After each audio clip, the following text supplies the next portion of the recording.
My name is Kristine Stolar. I have 3 children. My firstborn, Ethan, was full term, and I also have 7-year-old twins that were 25 weeks gestation, so they were 15 weeks premature. Early on, we knew that I would probably deliver early. Asher, he was twin B, and his water broke when I was only 14 weeks along. So at that point, there wasn't much they could do other than I was on modified bed rest. But I made it to 24 weeks when then I had the injections to help improve the development of the lungs, just as a precaution.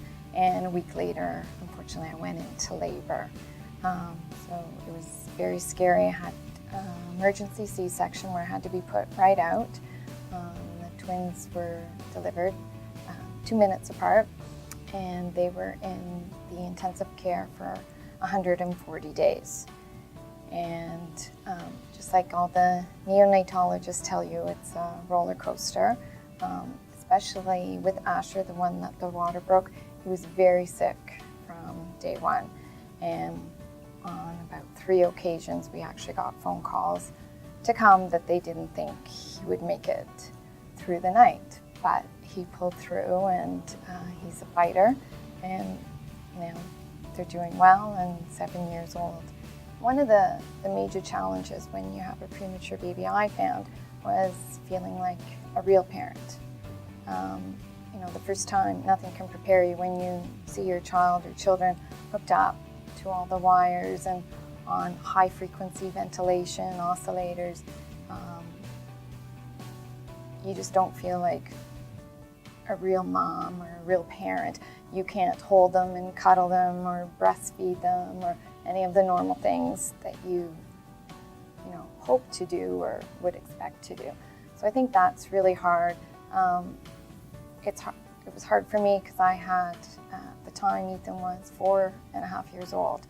So the challenges of other siblings and family members and coordinating that and wanting, when you're at home, you want to be at the hospital, and when you're at the hospital, you want to be at home with your other child or children. Like a lot of people say, knowledge is power, and the more information that the foundation could get out there, the more help for families, because it's also a big financial strain for a lot of families.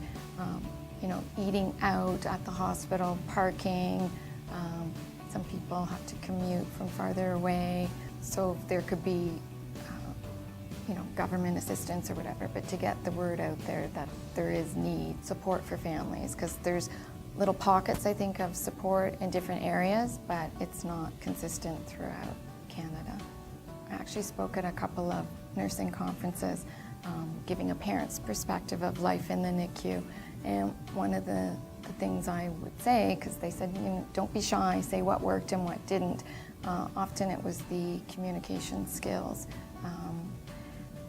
I appreciate the doctors and nurses are there to do a job, but there's also parents there that have a big role to play, and so I think communication is key. Everything I went through with my twins, I changed my career path because of it. I went back to school. I now work in a hospital with high-risk obstetricians. I've been involved with at the hospital where my twins were born, in their parent support group since the babies were born, running annual picnics and doing fundraisers, and it's just my way to give back, and I'm passionate about it. My message to other parents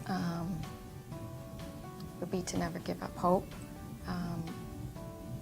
that there's always other people in the same shoes, and again, I think if we had more support for families, that they could connect with others that are going through it, it helps.